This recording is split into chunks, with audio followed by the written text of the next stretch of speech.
Folks, how's everybody doing? Rudy Alpha Investments, I'm back. Sorry for being gone for a little bit. Got slammed with that Flesh and Blood Monarch thing. Starting to stabilize. We're getting back to normal. Videos are starting to roll again. I got a laundry list as long as my taco party pack of videos and content to catch up on.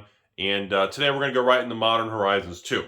So, I'm going to give you my perspective as of right now, tell you where the market is, and I'm going to give you what I think is going to happen, see how right or wrong I am, and we can talk about it, right? So first, as of right now, the only thing we know about Modern Horizons 2 as of the filming of this video is we obviously have known for a long time fetch lands are going to be back. That's not a surprise to anybody. We all knew that. No surprising. It is what it is. Now, what I didn't know and what the market didn't know is they were going to do old border original onslaught, like mid-2000s original framework for the fetch lands. Now, I'm assuming the foil versions of these are going to have the original style foiling. Shooting star, are we going with that? Yeah, I don't know. If that is the case, if that comes true, which my instinct is, you know, I told everyone the last couple months, my opinion was Modern Horizons 2 was going to kind of, was going to set the tone for Modern and Wizards going into the entire second half of 2021. This is the moment that Magic is going to have to make or break or shine for 2021. We knew Strixhaven was going to be a cool set. Everybody was right. We all knew Kaldheim was going to be weaker than expected. Everybody was right. And going into this now, this is going to set the tone for not only Modern, but expensive prices, but also kind of secondary market valuation. There's a lot of, like, the suits at the Ivory Tower are really, really watching this. They really want to see how much they get right or wrong. So as of the filming of this video, we're looking at the Modern Horizons 2, also known as MH2, to say it quicker moving forward. We're looking at the MH2 set boxes, MH2 draft, MH2 collector boxes. Those are the three things that we follow. Pre-release kits, that's still weird to say pre-release for mod, that's still weird. Bundles or fat packs or what, that's still kind of weird too. That's super strange. So, as of this moment, the draft boxes and set boxes are being pre-ordered for $250 to $300 a booster box. The collector boxes are being pre-ordered. Now again, we're 45 days pre-release. Giggity? We're 45 days before the climax occurs, okay? Collector boxes right now are pre-ordering between $400 and $450 a box. I had predicted that I thought before all this happened, just the fact there was going to be collector boxes of this product blew my mind. And I predicted they were going to be $500-$600 a booster box. Or no, a collector box. Did I say $500-$600 or $400-$500? $500 a box. The market's guessing right now because we don't know. We don't know how they're going to distribute it. The only thing we know for a fact is the set boxes and the draft boxes are not going to be one and done. They are printed to demand or printed to oblivion, whatever fancy lingo term you want to use. They did that with Modern Horizons 1. Didn't really make much of a difference. The market absorbed whatever they did. Now, obviously, collector boxes is a very sketchy gray area right now. The word on the street is the collector boxes, because this is a non-standard product. Word on the street is they're going to go on the similar path as Commander Legends collector boxes. It's not going to be handled the same because it's not a standard set, which means not only are they one and done, but the supply might be a little trickier.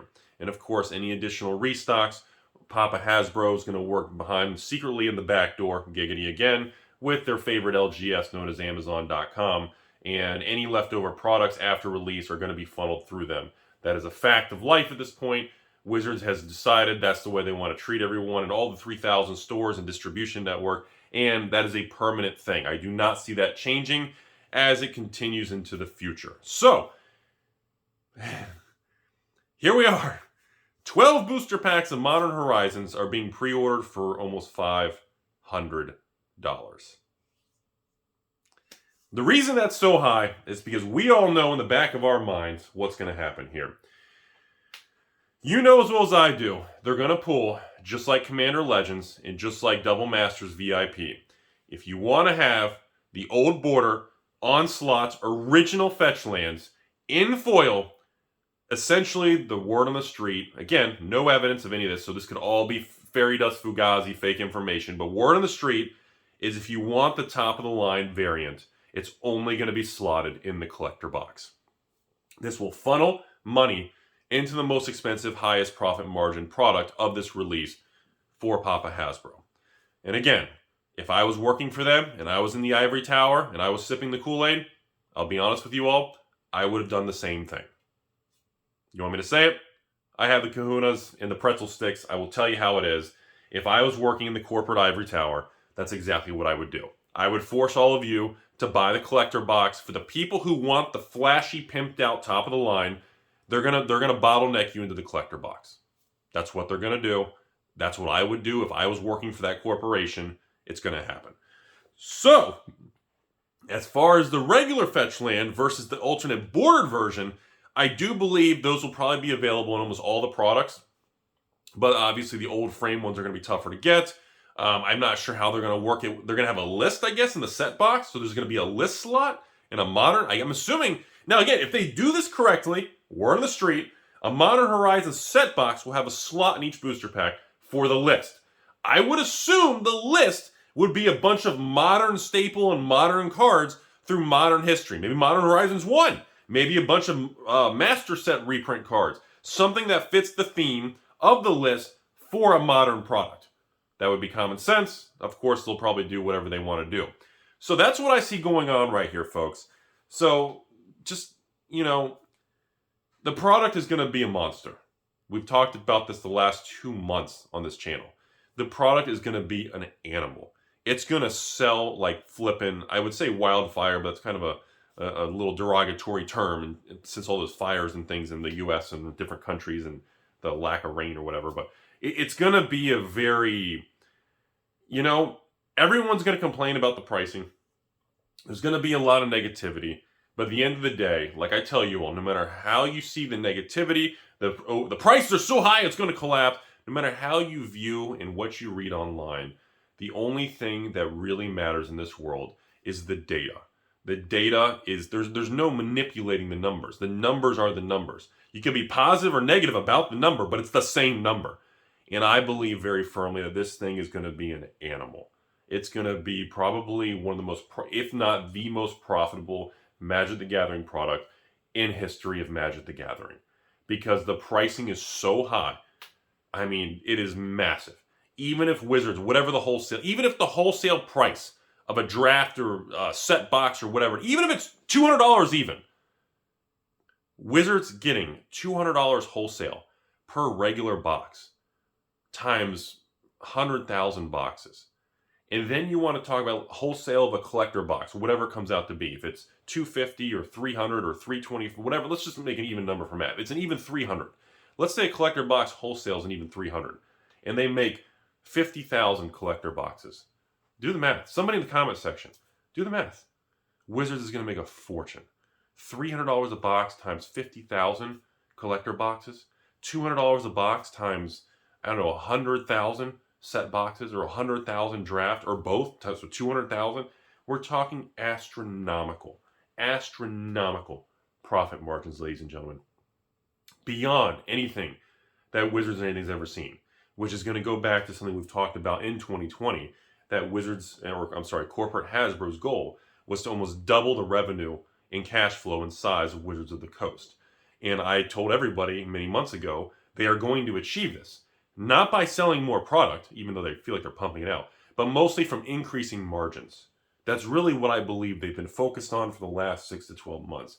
Excuse me. So, do I think this is a bearish negative thing? Honestly, no. I'm really not bearish or negative on the whole Modern Horizons 2. I'll be honest again.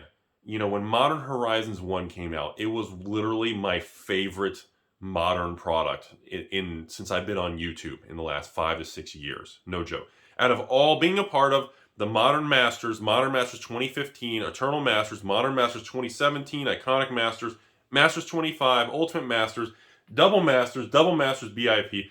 I rode the roller coaster. I've been around the block of every product release in the last 10 years. And I can tell you all for a fact that when Modern Horizons came out, after all of those flashy master products, I enjoy Modern Horizons more than every single Master product they've ever made. Well, I don't know. Ultimate Masters, me and Ultimate Masters I'm pretty known for that box opening. But Modern Horizons, look at this channel. I did probably 50 Modern Horizons videos.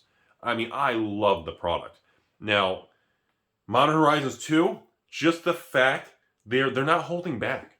They cannot afford to take a chance. If Modern Horizons 2 doesn't perform to standards, or if the secondary market implodes on itself and starts to dissolve lower, and distributors can't move the product, and the set and draft boxes are print to demand, and Wizards is reprinting and has got a warehouse full, and distribution in the United States stops restocking because it can't move the product. If we get that seizing bottleneck situation, it's extremely bad news for Wizards of the Coast. Therefore, I don't think that's going to happen, and I think they're going to overcompensate to ensure the people working there and design the set and the people and the money and everything they have to report, the revenue, top line sales, EBITDA, all that crap, to Papa Hasbro is going to have to be a shoo-in.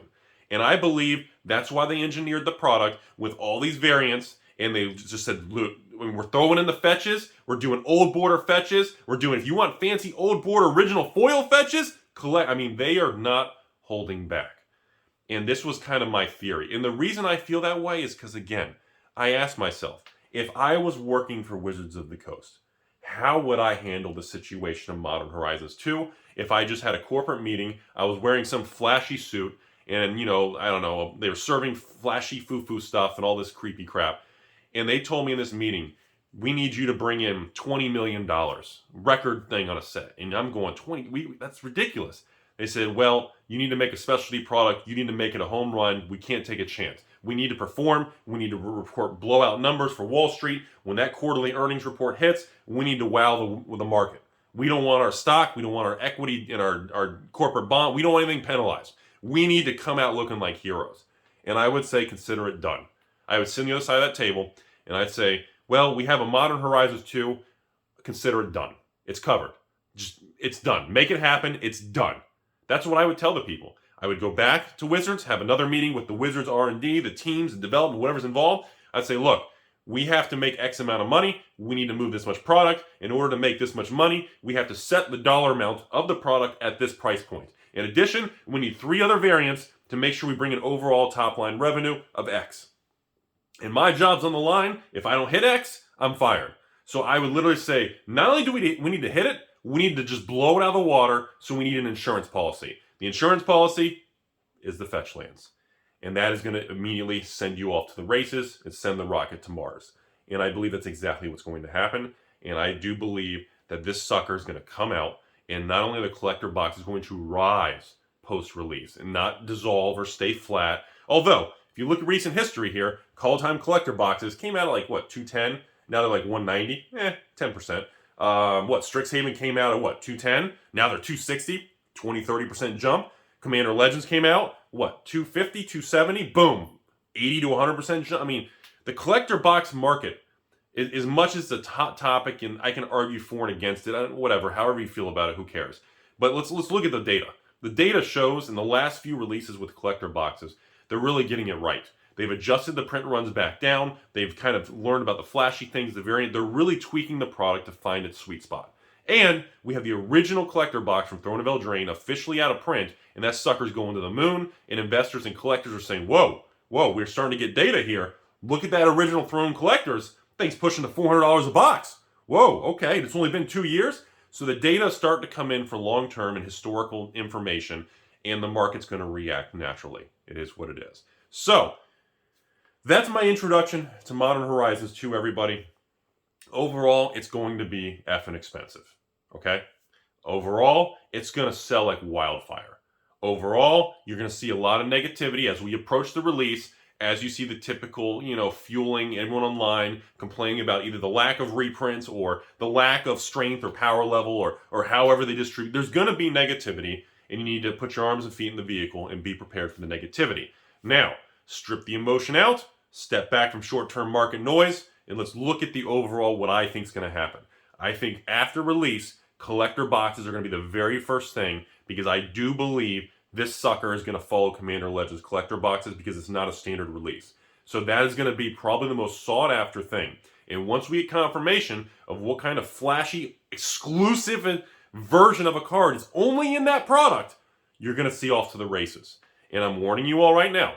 Some people want to lock in prices now on all the eBays and TCG players.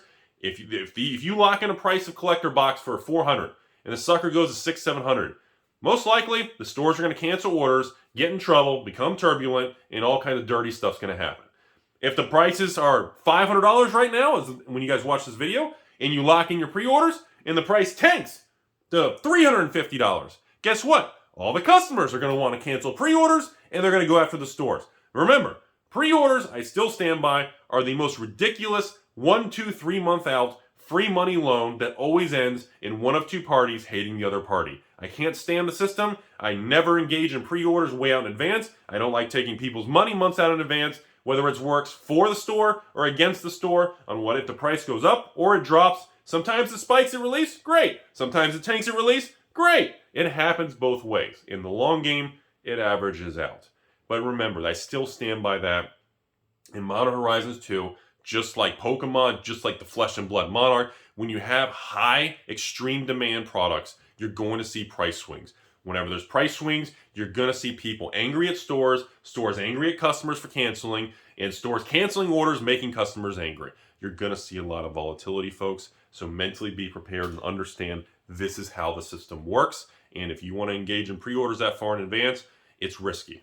It is what it is. And that's my intro. We're going to let it be for now. We're going to let's see what happens here in the next few weeks with Modern Horizons, with price movements. And I'll actually cover a little bit of spoiler information on the product because, you know, I just really was a huge fan of Modern Horizons 1. The power level and the creativity with the Sliver, the Urzas, the Ren and Stimpy stuff. Even the land cycle in Modern Horizons 1. Even that didn't even have fetch lands. I loved the product. I think it was the first time they did art cards, wasn't it? And the art, just the way they did. Oh, the snow-covered land, that's what it was. And it was just overall, the framework for the set was just so beautiful. And I look back, and I remember selling the Modern Horizons box, and everything was like $195. Oh man, it was such a cool product. And again, I don't think we ever see any Modern Horizons 2 products below $200. Forget it. So, hope you all learned something. Be interesting to see the comments. Or you could just, yell in the comment section. That's fun too.